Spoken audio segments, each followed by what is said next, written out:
نافرمان اور بزدل قوم بنی اسرائیل کو کھلے آسمان کے نیچے 40 سال تک زندگی بسر کرنے کی سزا۔ حضرت موسیٰ علیہ السلام اللہ کے حکم کی تعمیل کرتے ہوئے اپنی قوم بنی اسرائیل کو ظالم فرعون کی حکومت سے آزاد کر بحر احمر لال ساگر نام کا دریا پار کرتے ہیں۔ حضرت موسیٰ علیہ السلام اپنی قوم بنی اسرائیل کو لے کر شینا کے ریگستان صحرا میں پہنچے۔ روایتوں میں ہے کہ بنی اسرائیل کی تعداد 6 لاکھ تھی۔ اب بنی اسرائیل فرعون کی غلامی سے آزاد ہو چکے تھے۔ وہ لوگ جہاں پہنچے اس سے کچھ دوری پر ایک بستی آباد تھی جس کے رہنے والے بڑے طاقتور اور لڑاکو قسم کے لوگ تھے۔ حضرت موسیٰ علیہ السلام نے اپنی قوم سے کہا، اے میری قوم، اللہ تعالیٰ نے وہ بستی علاقہ تمہارے لیے لکھ دی ہے، لہٰذا تم اس بستی میں داخل ہو جاؤ اور وہاں کے رہنے والوں ظالموں سے جہاد کرو، انشاءاللہ تم ہی غالب فتح رہو گے۔ حضرت موسیٰ علیہ السلام کی قوم جو کہ صدیوں سے فرعون کی غلام تھی، اللہ تعالیٰ کے اتنے معجزے اور احسانات دیکھنے کے باوجود بھی اللہ تعالیٰ کے حکم کی نافرمانی کی اور اپنی بزدلی کا ثبوت دیا اور کہنے لگے، وہ قوم تو بڑی طاقتور اور ظالم ہے، ہم میں ان سے لڑنے کی قوت نہیں ہے۔ اے موسیٰ، تم اور تمہارا رب دونوں جاؤ اور ان بستی والوں سے لڑو، ہم تو یہیں پر بیٹھ کر دیکھیں گے۔ یہودیوں کو ان کی نافرمانی کی سزا یہ ملی کہ اللہ تعالیٰ نے 40 سال کے لیے وہ بستی یا زمین علاقہ یہودی کے لیے حرام کر دیا۔ 40 سال تک یہودی قوم کھلے آسمان کے نیچے اپنی زندگی بسر کرتی رہی، لیکن اللہ تعالیٰ نے ان یہودیوں کی نافرمانی کے باوجود بھی ان پر رحم احسان کیا۔ اتنی بڑی قوم کے لیے پانی کی قلت تنگی کمی ہونے لگی تو حضرت موسیٰ علیہ السلام نے اللہ تعالیٰ سے پانی کے لیے دعا کی۔ اللہ تعالیٰ نے انہیں اپنے عصا لاٹھی ایک پتھر پر مارنے کے لیے کہا۔ حضرت موسیٰ علیہ السلام نے اپنی لاٹھی ایک پتھر پر ماری تو اس میں سے 12 چشمے نہریں پھوٹ پڑی، کیونکہ بنی اسرائیل میں 12 قبیلے تھے جو کہ حضرت یعقوب علیہ السلام کے 12 بیٹوں کی نسلوں میں سے تھی۔ اس لیے اللہ تعالیٰ نے اس پتھر سے 12 چشمے نہریں جاری کی۔ ایک ایک قبیلے کے لیے ایک چشمہ تھا اور ہر قبیلے اپنے ہی چشمے نہر سے پانی بھرتا یا استعمال کرتا تھا۔ حضرت موسیٰ علیہ السلام نے ہر قبیلے سے ایک نقیب سردار یا لیڈر منتخب چن لیا جو اپنے اپنے قبیلے کا خیال رکھتا۔ اللہ تعالیٰ نے ان یہودیوں کے لیے آسمان سے من اور سلوہ اتارا۔ من ایک طرح کی میٹھی چیز تھی جو ثابوت دھنیا کی شکل جیسا ہوتا تھا۔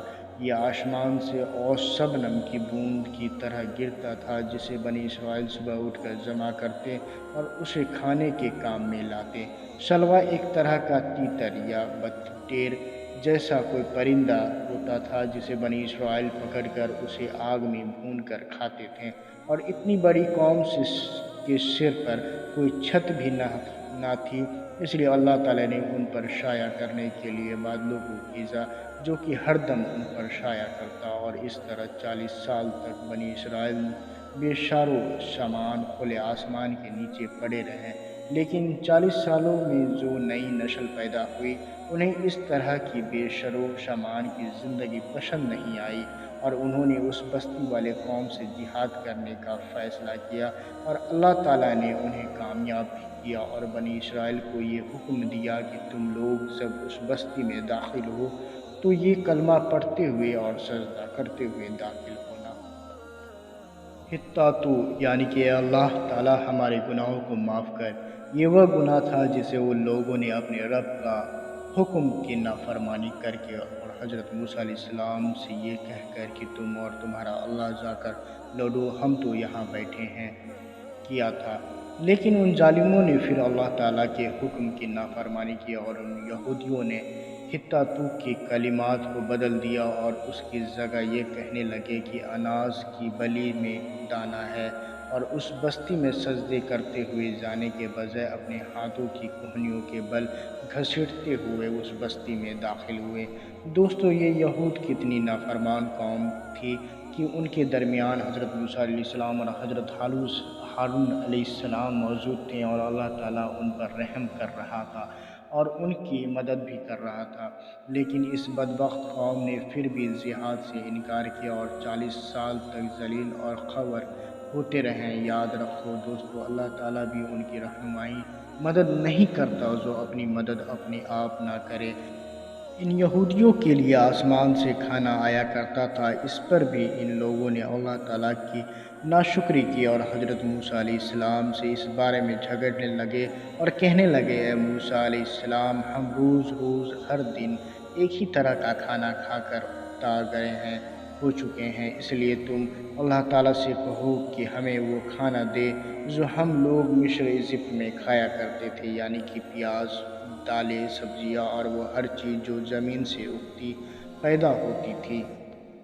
حضرت موسیٰ علیہ السلام نے کہا، تم لوگ ایک عمدہ، اچھی، بہتر چیز کے بدلے ایک کمتر، نیچی چیز نہ مانگو، اور اللہ تعالیٰ نے جو تمہیں امن اور شلوہ جیسا عمدہ نعمت دی ہے، تم لوگ اپنے رب کا شکر ادا کرو اور کفرًا یہ نعمت نہ کرو۔ لیکن ان کی قوم نہیں مانی اور اپنی ضد پر قائم رہی۔